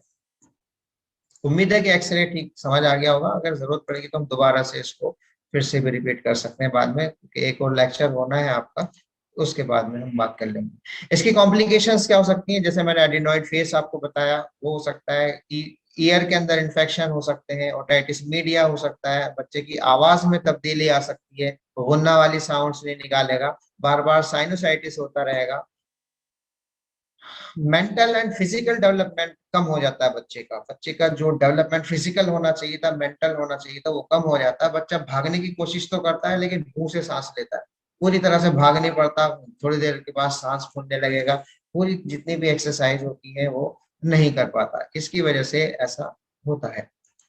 कॉम्प्लिकेशन में देखिए इस तरह के कॉम्प्लिकेशन, इस तरह का फेस आपको नजर आएगा, ये दिख रहा होगा आपको फेस। स्लीप डिस्टर्ब हो जाती है, रेस्टलेस होता है बच्चा, अगर बड़ा है 8 9 10 साल का हो गया, 11 साल का हो गया, तो रात को पेशाब करना, सुबह में हेडेक होना, कंसंट्रेशन का लॉस हो जाना। डे टाइम स्लीप ये बहुत अहम होता है इसका भी। बच्चा दिन में जब भी मौका मिलेगा तभी सो जाएगा, कहीं पर भी सो जाएगा। ये देखिए इसमें नीचे लिखा है इडियट लुक, आप फेस को देख के कहेंगे मुंह खुला होगा, दांत बाहर निकल रहे होंगे, नाक पतली होगी, जो नेजोलैबियल फोल्ड होते हैं वो खत्म हो जाते हैं, तब उसको कहा जाता है इडियट लुक। इडियट की तरह बैठा होता है बच्चा, देखने में ऐसा लग रहा है जैसे इडियट है। High arch palette. ट्रीटमेंट अगर हम मॉडर्न की बात करते हैं तो मेडिकल साइंस के अंदर एंटीबायोटिक का इस्तेमाल किया जाता है, एंटी इंफ्लेमेटरी एनाल्जेसिक या नेजल ड्रॉप्स, ये चीजें ऐसी हैं जो हम और आप आमतौर से जानते ही हैं। लेकिन सर्जिकल के अंदर इसमें जो किया जाता है उसको हम बोलते हैं एडिनोइडेक्टोमी। एडिनोइड को काट के निकाल दिया जाता है। कई बार अगर कान के अंदर प्रॉब्लम होती है तो हम उसमें ग्रोमेट डाल देते हैं, उसको कहा जाता है मायरिंगोटोमी विद ग्रोमेट इंसर्शन। उसके अंदर एक छोटा सा छल्ला होता है, टिम्पैनिक मेम्ब्रेन में सुराख करके उस रिंग को डाल देते हैं ताकि अंदर के सेक्रेशंस नाक में तो गिर नहीं रहे, वो बाहर निकलते चले जाए, इसलिए वो सारे सेक्रेशंस बाहर निकलते रहे, इसलिए उसमें एक होल करके ट्यूब डाल दी जाती है। एडिनोइडक्टोमी हम क्यों और कब करते हैं? ऐसा बच्चा जो माउथ ब्रीदिंग करता हो, ऐसा बच्चा जो स्लीप अपनिया का शिकार हो रहा हो, या बहुत ज्यादा बोलने की या स्पीच में उसकी कुछ प्रॉब्लम हो रही हो, तो हम इंडिकेशन है कि हम आप एडिनोइडक्टोमी करिए। बार बार राइनोसाइनोसाइटिस होती है तो हम एडिनोइडक्टोमी करते हैं। क्रोनिक सेक्रेटरी ओटाइटिस मीडिया हो जाता है तो भी किया जाता है। ईयर इन्फेक्शन बार बार होते रहे, या डेंटल मालएक्लूजन, दांत ऊपर नीचे आगे पीछे टेढ़े मेढ़े दांत हो जाते हैं, इसको हम बोलते हैं डेंटल मालएक्लूजन। ये तो एक सर्जरी होती है जिसमें हम एक इंस्ट्रूमेंट है, इसको पीछे रखकर एक जोर से झटका मारते हैं तो पूरे का पूरा ग्लैंड कट के बाहर आ जाता है। सर्जरी के दौरान ये प्रोसेस किया जाता है। अब हम अपने यूनानी के उसूल इलाज पे आ जाए तो ज्यादा अच्छा समझ होगा, क्योंकि इस वक्त जो भी चीजें मैंने आपको बताई हैं तमाम चीजें वो सब की सब अभी एक थ्योरी थी, और किस तरह से अब हम यूनानी के उसूल पर उस मरीज को इलाज करेंगे, किस तरह से हम उसको दवाइयां समझाएंगे, किस किस तरह से हम उसको एक्सरसाइज समझाएंगे। देखिए कुछ पॉइंट्स तो ऐसे हैं जो उसमें आपको बहुत ज्यादा गौर देने हैं। ये उन बच्चों को ज्यादा होता है जो बहुत ज्यादा हवा के आदी होते हैं। ऐसे बच्चे आपने देखे होंगे, ये घर पे ही लोग ऐसे होंगे जो रात भर फैन को चला के सोते हैं। खासतौर से सर्दी के अंदर भी लोग पंखा चला के सोते हैं, भले ही वो चादर ओढ़ लेते हैं। लेकिन जब ठंडी हवा या तेज हवा रेगुलर, देखिए इसका मिजाज जो है, हवा का मिजाज गर्म तर है, और हमारी जो रेस्पिरेटरी सिस्टम की जो म्यूकस मेम्ब्रेन है उसका भी मिजाज गर्म तर है। इसलिए गर्म तर जब मिजाज का कोई भी अज़ू हो और उसमें उसी चीज की ज्यादा बहुतात हो जाए तो उसके अंदर रतूबत की ज्यादती हो जाती है। तो जिस तरह से बाहर से आने वाली हवा, और अगर उसको हम ठंडा कर दें, मिसाल के तौर पर सर्दी का मौसम है, ये प्रॉब्लम सर्दी में एग्रेवेट हो जाती है, गर्मियों में थोड़ा सा बच्चा ठीक रहेगा, सर्दियों के अंदर ज्यादा हो जाएगा। ऐसी कंडीशंस, ऐसी सिचुएशंस जिनके अंदर, जिनको हम कहते हैं कि एलर्जिक टेंडेंसी, ऐसे ऐसे लोग जिनके अंदर एलर्जिक टेंडेंसी होती है उनके अंदर एडिनोइड की प्रॉब्लम ज्यादा पाई जाती है। तो एलर्जिक टेंडेंसी किन बच्चों के अंदर होती है? ज्यादातर उन्हीं के अंदर होती है जिनके अंदर रतूबत ज्यादा होती है। तो सबसे अहम चीज, पहली चीज है हवा। अपने जो आसपास में हवा है उसका टेम्परेचर नॉर्मल होना चाहिए। बच्चे को बहुत ज्यादा एसी में या ठंडी हवा में, कूलर की हवा में, ज्यादा तेज हवा में न लिटाया जाए। एक ऐसी जगह लिटाया जहाँ हवा कम चल रही हो, हल्की हवा हो, उसके जरूरत के मुताबिक उसकी हवा चलती रहे। और अच्छा उसका तरीका बचाने का ये है कि अगर ऐसा लग रहा है कि और लोग फैन चला रहे हैं, या हालांकि ये हवा का कंसेप्ट जो सभी के लिए है, अगर मैं भी किसी भी ऐसी जगह पे ठंडी हवा में या बहुत तेज हवा में बैठा हूँ, नाक के अंदर हवा, जो भी ठंडी हवा नाक में अंदर जा रही है, तो हमारा डिफेंस तो हमारा भी कमजोर होगा। बच्चे का चूंकि कमजोर है इसलिए उसके अंदर फीचर्स सामने आ जाते हैं। तो इसलिए हवा, जो भी ठंडी हवा है उससे बच्चे को बचाया जाए। पहला काम ये है हवा का, जहां भी उसकी सोने की जगह है वहां हवा ठंडी ना चले, वहां बहुत ज्यादा तेज फैन का इस्तेमाल ना हो, बहुत ज्यादा कूलर का इस्तेमाल नहीं होना चाहिए, और किसी भी डायरेक्ट हवा उसकी नाक में ना लगे, इनडायरेक्टली उस कमरे को ठंडा हो रहा है वो वहां बच्चा आराम से सोता रहे, एक काम। दूसरी चीज उसका ध्यान देना है डाइट के ऊपर। ऐसे बच्चे जो ठंडी चीजें, आइसक्रीम, कोल्ड ड्रिंक्स, खट्टी चीजें, जितने भी ये जो बाजार वाले जंक फूड्स होते हैं, जितने भी बच्चे इन चीजों का इस्तेमाल ज्यादा करते हैं वो बच्चे एडिनॉइड के शिकार ज्यादा हो जाते हैं। इसी तरह से तमाम मैदा वाली चीजें, जिसमें ब्रेड, बिस्किट, टोस्ट और चाउमीन, जितने बर्गर, पिज्जा, जितने भी आइटम ऐसे हैं जो मैदा से बनते हैं, इनसे जिस्म के अंदर बलगम की कसरत हो जाती है। इसलिए मैदा से बनने वाली कोई भी आइटम बच्चे को इस्तेमाल नहीं करना चाहिए। घर पे बनी हुई रोटी, सब्जी, फ्रूट्स जो भी है घर का बना हुआ आइटम है। जो भी मैदा से बने हुए ज्यादातर आइटम है वो इन बच्चों को खास तौर से रेस्ट्रिक्ट कर दिए जाते हैं, वो कम किया जाता है, ताकि बच्चे के अंदर बलगमी रतूबात कम बने और रतूबत भी कम हो जाए। ये दो चीजें तो वो हैं जिससे हमने बाहर से जो इस्तेमाल की, और उनसे अंदर बनने वाली रतूबत को या बलगमी रतूबत को कम करने का काम किया। देखिए, कभी भी हम कहीं भी कुछ काम कर रहे होते हैं तो उसमें एक काम तो ये करते हैं कि हम उस फिल्थ को या उस रतूबत को बनाना बंद करें। दूसरा, अगर अंदर बन गई है तो उसको किस तरह से उसका इजाला किया जाए, किस तरह से उसको निकाला जाए। तो पहला काम हमने क्या किया, बाहर से वो चीजें इस्तेमाल कराई जो उसके फंक्शन, जो उसको बनने में मददगार साबित हो रही थी। ठंडी हवा मददगार साबित हो रही थी रतूबत के लिए, ठंडी हवा बलगम को बनाने के लिए रतूबत साबित हो रही थी मददगार, तब हमने उसको कम कर दिया। दूसरे पॉइंट पर हमने उसके डाइट को कंट्रोल किया। तीसरे काम अब हम ये करेंगे कि जो चीज रतूबत अंदर पैदा हो गई है, जो बलगमी रतूबत ज्यादा है, उसको हम कम कैसे करेंगे। उसका कम करने का सबसे अहम और अच्छा तरीका यह है कि उस बच्चे की हरकत को बढ़ा दिया जाए, उसकी एक्सरसाइज करवाई जाए, उसको दौड़ लगवाई जाए, और जितना भी फिजिकल एक्टिविटी करेगा उसमें ज्यादा फायदेमंद होगा। ऐसे बच्चे जो फ्लैट्स में रहते हैं, जो घरों में ही रहते हैं, उनकी बहुत ज्यादा फिजिकल एक्टिविटी नहीं है, घर में बस अंदर ही अंदर खेला कूदा खत्म, उन लोगों को एडिनॉइड के की जो प्रॉब्लम्स हैं वो ज्यादा होती हैं। वो बच्चे जो बहुत ज्यादा खेल कूद करते रहते हैं, बड़ी जगह पर है, बहुत ज्यादा भागा दौड़ी उनकी रहती है, फिजिकल एक्टिविटी रहती है, बलगमी रतूबात उनके अंदर कम बन पाती है, क्योंकि एक्टिविटी उनकी इतनी ज्यादा है कि बलगमी रतूबात आहिस्ता आहिस्ता उनकी फिजिकल एक्टिविटी से ही कम हो जाती है। इसलिए जब वो कम होंगी तो नाक में एडिनोइड हाइपरट्रॉफी का या अपर रेस्पिरेटरी ट्रैक्ट की इंसिडेंस खुद ब खुद कम हो जाती है।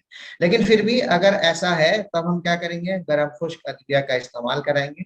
उस उनके अंदर जो हमारा बहुत अच्छा जो तरीका इलाज है वो ये है कि हम सुहागा बिरिया, सुहागे को बिरिया करके एक चुटकी सुहागा शहद के साथ इस्तेमाल करा सकते हैं, शरबत नाब के साथ भी इस्तेमाल करा सकते हैं, या कुश्ता गोदंती, अगर बड़ा बच्चा है तो एक टैबलेट दे सकते हैं, एक चुटकी कुश्ता गोदंती का इस्तेमाल कर सकते हैं। तो ये चीजें ऐसी हैं जो आप घर पर ही सुहागे को बिरिया करके अपनी क्लिनिक पे रखें, और वहां से उसको थोड़ा सा एक पौच में दे दें कि भाई एक चुटकी है, शरबत नाम में मिक्स करके इसको पिला देना। 2 महीना 3 महीने आराम से खिलाई जा सकती है, क्योंकि ये एक दिन की 2 दिन की प्रॉब्लम नहीं है। ये 3 साल से लेकर कम, तकरीबन 3 साल से स्टार्ट होती है और 10 से लेकर 12 साल तक रेगुलर चलती रहती है। और 13 साल के, 12-13 साल के बाद फिर आहिस्ता आहिस्ता आहिस्ता आहिस्ता इसका साइज घटना शुरू हो जाता है। तो ऐसे बच्चे जिनको एडिनॉइड हाइपरट्रॉफी हो जाती है, उन एडिनॉइड हाइपरट्रॉफी वाले केसेस में इस तरह से हम इलाज कर सकते हैं, उसके बलगमी रतूबात को कम कर सकते हैं। हालांकि हमने मॉडर्न का भी आपको दिखाया कि जब इस तरह की अगर रतूबात बढ़ जाती है, नाक से सेक्रीशंस आते हैं, तो वो लोग क्या करते हैं, वो सीधा सीधा एंटीबायोटिक का इस्तेमाल करेंगे, एंटी हिस्टामिन का इस्तेमाल करेंगे, तो उससे कुछ हद तक वो कम हो जाती है। हम उसके अपोजिट में क्या कर रहे हैं, हम हरकत बढ़ा रहे हैं उसकी, गर्म खुश्क हदविया हम भी इस्तेमाल करा रहे हैं, ताकि जो भी चीजें वहां इस्तेमाल हो रही हैं उसकी वजह से रतूबात कम हो जाए। जिस्म के अंदर रतूबात को कम करने का एक और तरीका है, वो है बच्चों के अंदर मुलय्यनात का इस्तेमाल। ऐसी मुलय्यन ग़िज़ाएं इस्तेमाल की जाए, मुलय्यन दवाएं इस्तेमाल की जाए। खयार शंबर का यहाँ पर हम जिक्र कर सकते हैं कि खयार शंबर का इस्तेमाल यहाँ पे किया जा सकता है। लहू के सपिस्ता खयार शंबरी भी यहाँ पर इस्तेमाल किया जा सकता है। तो इस तरह की दवाइयाँ यहाँ भी इस्तेमाल होगी। यहाँ है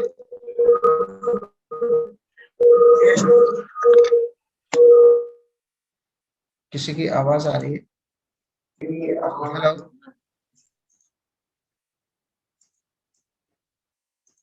जी, वजन नहीं बढ़ना चाहिए। ऐसे बच्चे जिनका वेट बढ़ जाता है, वजन बढ़ने के साथ साथ ही स्नोरिंग बढ़ जाती है, ओरल कैविटी से बच्चा सांस लेने लगता है। तो ये भी जहन में रहे कि बच्चे का वजन नहीं बढ़ना चाहिए।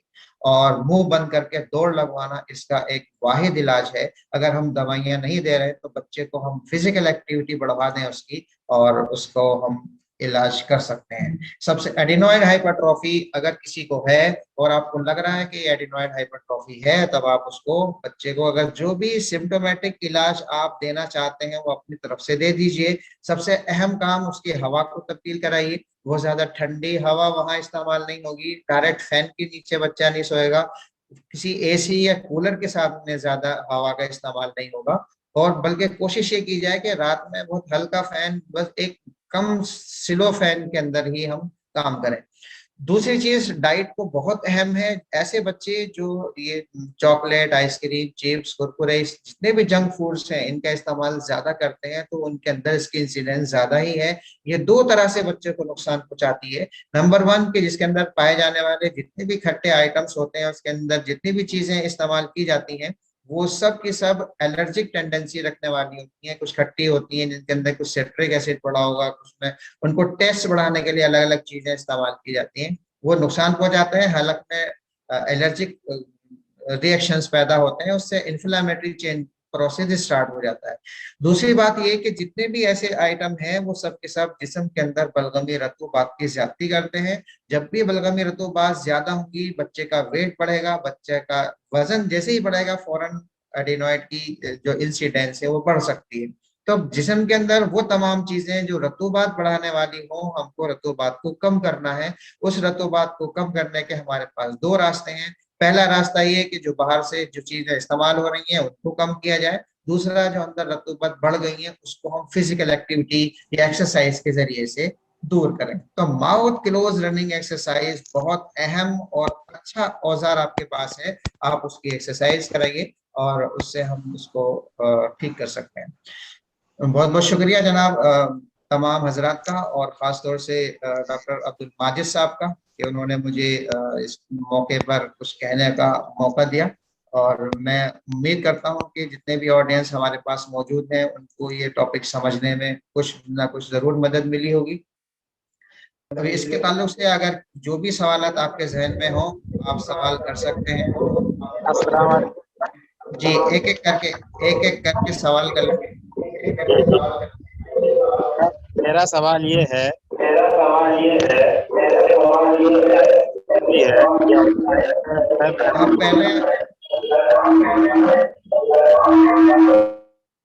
आप पहले अपने आप को, अपने आसपास में जो दूसरे फोन है उनको म्यूट कर लीजिए, फिर बोलिए।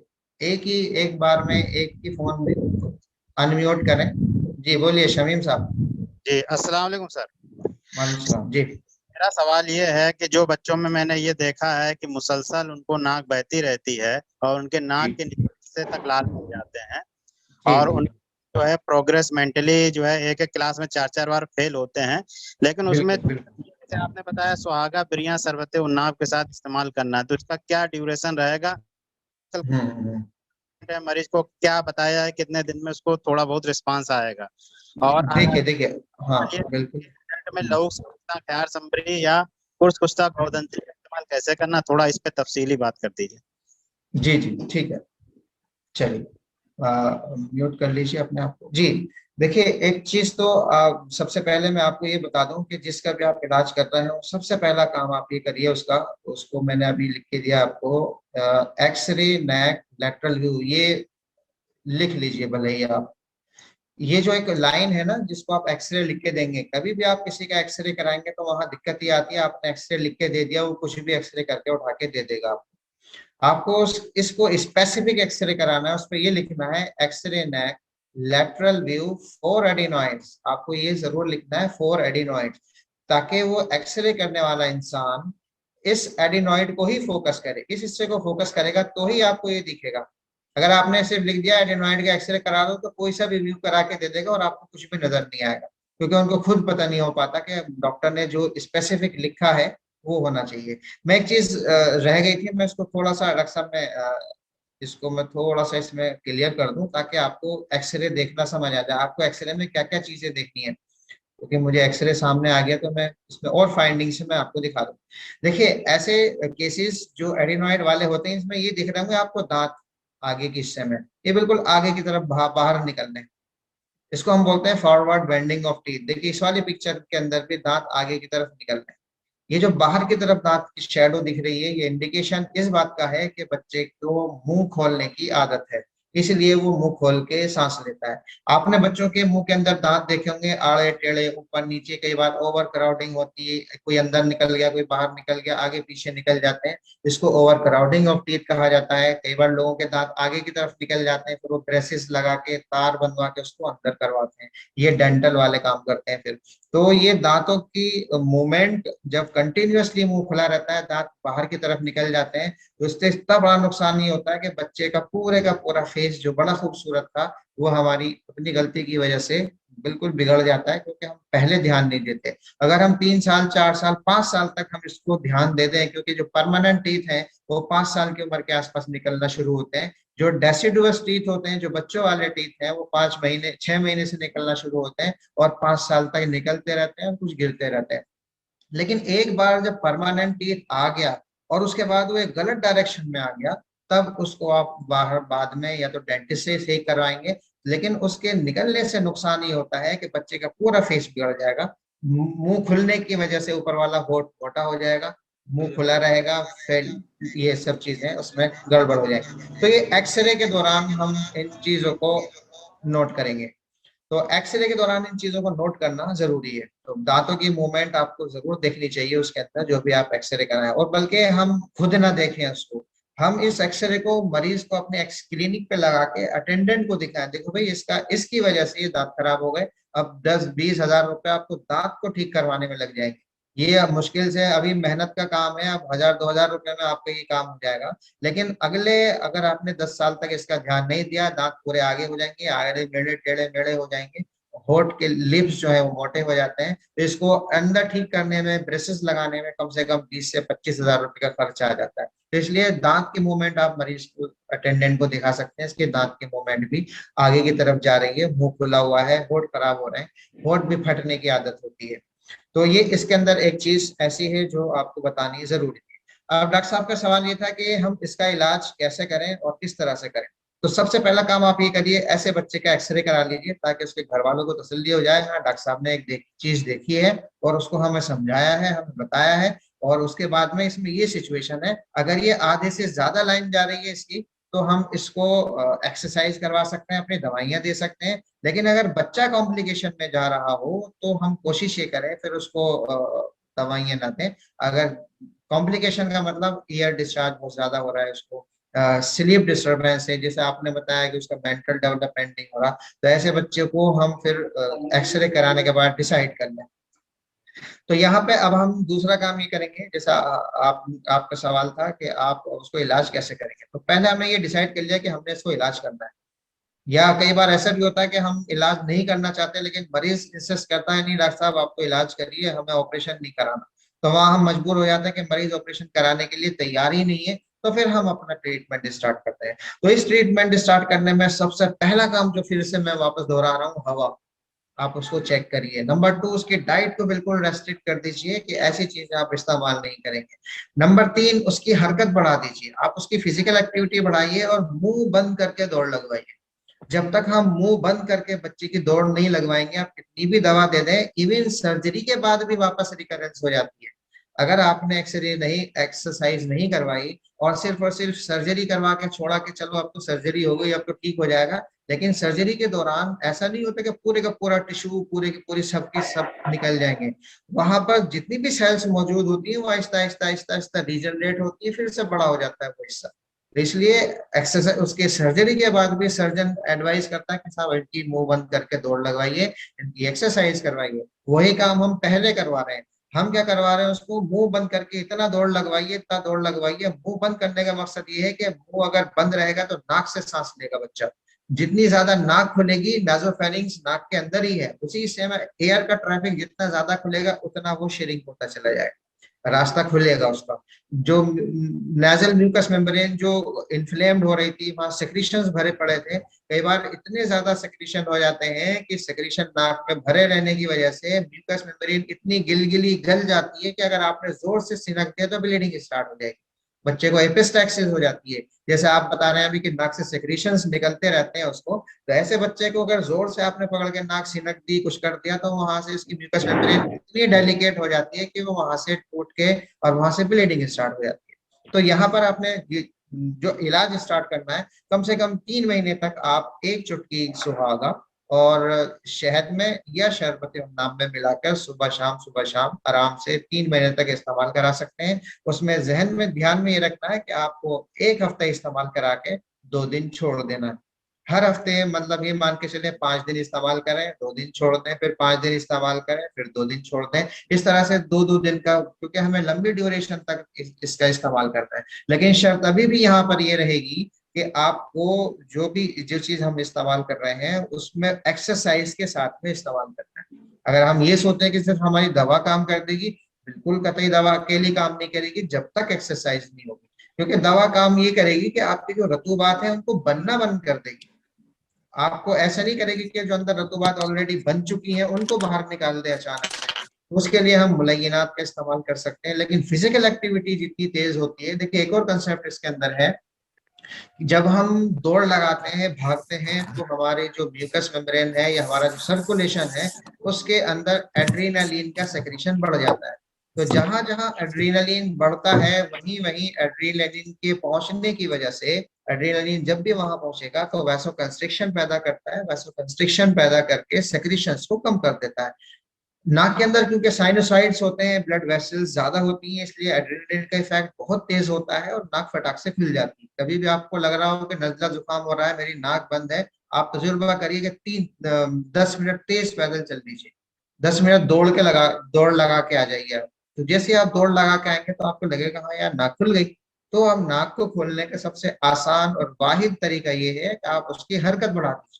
जैसे ही हरकत बढ़ेगी जो रतूबत है वो तहलील हो जाएंगी, तहलील होगी तो नाक खुल जाती है। रही बात कुश्ता गोदंती की, उसका इस्तेमाल हम उन बच्चों के अंदर करते हैं जिनके अंदर सिम्टम्स ज्यादा आ रहे हो, फीवर की प्रॉब्लम आ रही हो, या अगर खांसी भी आ रही है साथ साथ में, तो हम लोगों के सबिस्ता खैर शंबरी का इस्तेमाल कर सकते हैं।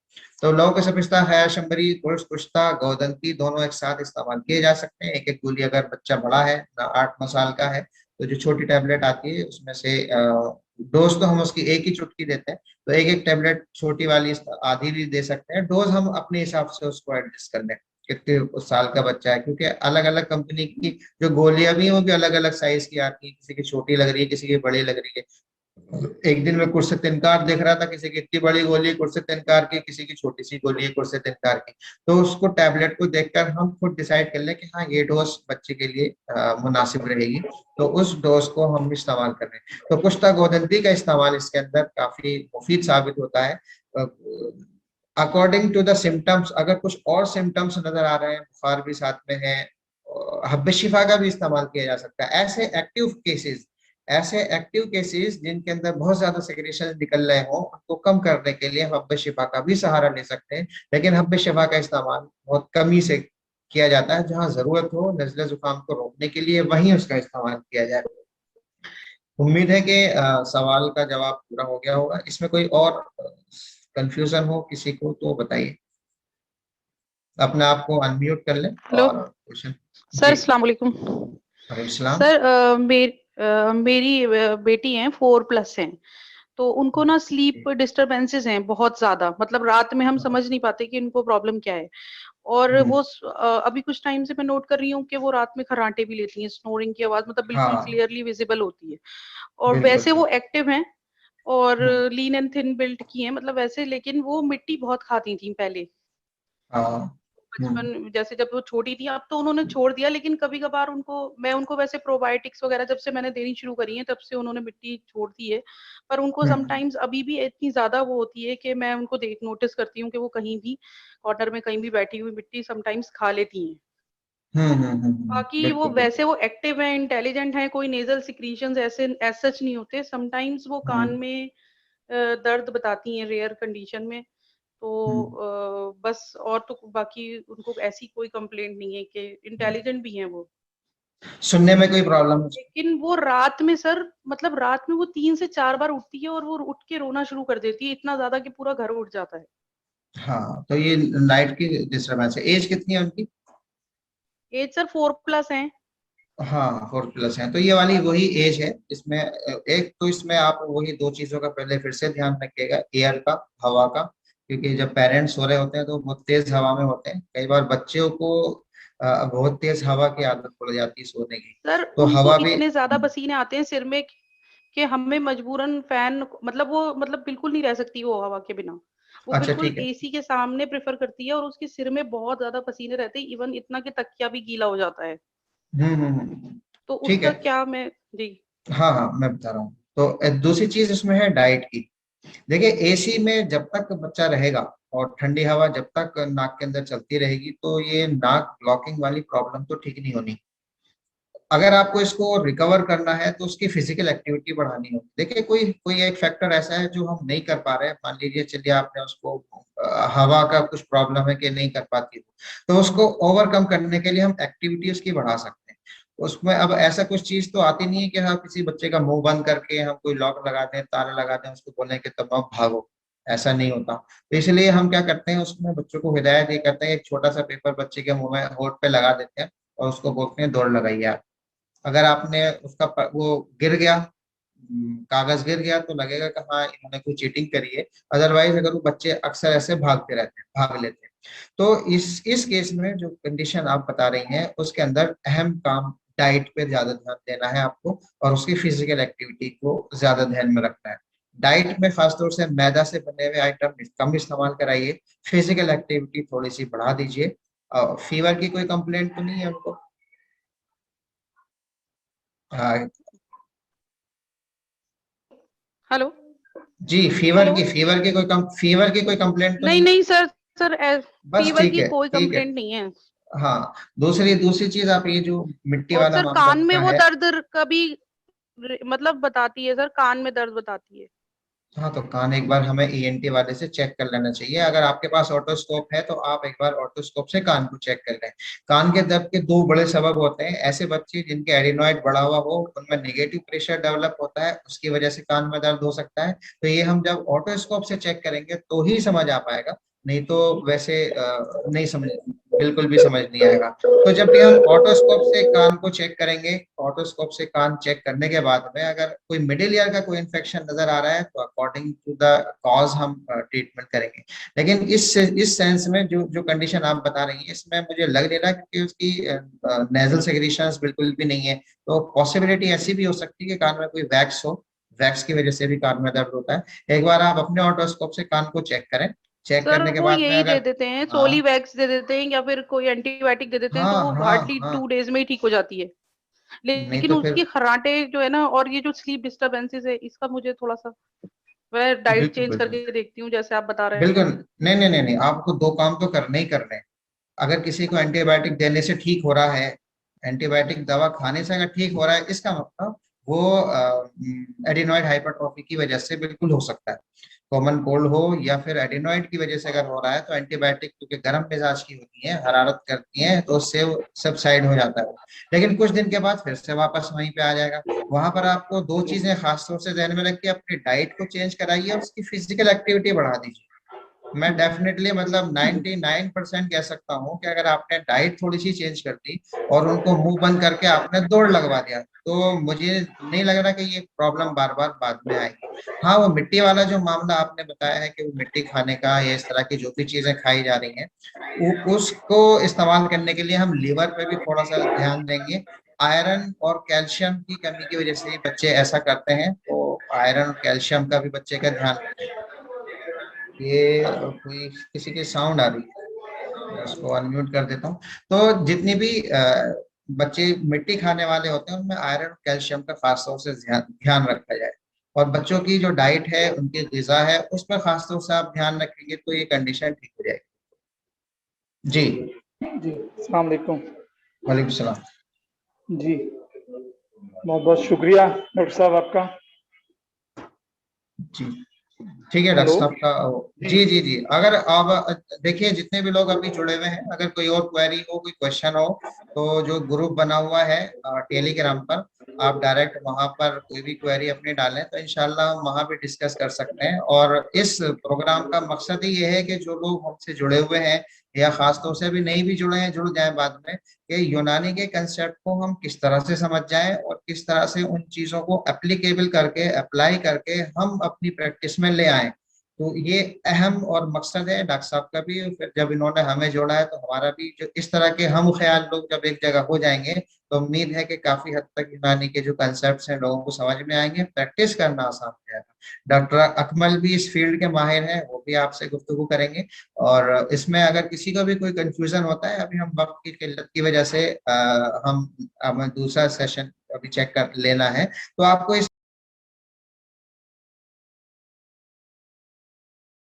किसी को भी कोई भी कंफ्यूजन लगे तो आप चाहे तो पेपर पे लिख के फोटो खींच के उसमें डाल दें, या कोई कंफ्यूजन, कोई भी केस ऐसा हो जो आपको, आपने ट्रीट किया और नहीं समझ आ रहा है, तो हम उसको भी वहां डिस्कस कर सकते हैं। लेकिन एक मतलब हर चीज के दायरे के अंदर उसका एक प्रॉपर सिलसिला तरीका होना चाहिए। ऐसा ना हो, कई बार लोग क्या करते हैं कि साहब एक मरीज है ऐसे, अब इसका इलाज बता दीजिए। ऐसा नहीं होता, बल्कि उसका पूरा मिजाज हो, उसकी कंप्लेंट हो, उसकी फैमिली की हिस्ट्री हो, कितने दिन से प्रॉब्लम है। जैसे आपने अभी बताया कि बच्ची को ऐसी ऐसी प्रॉब्लम है, इस तरह की चीजें सामने रिटेन में हो तो उसका मिजाज का असेसमेंट करना, उसको इलाज देना थोड़ा आसान होता है। अब एक चीज सामने आएगी, एक चीज नहीं आएगी, तो थोड़ा सा कंफ्यूज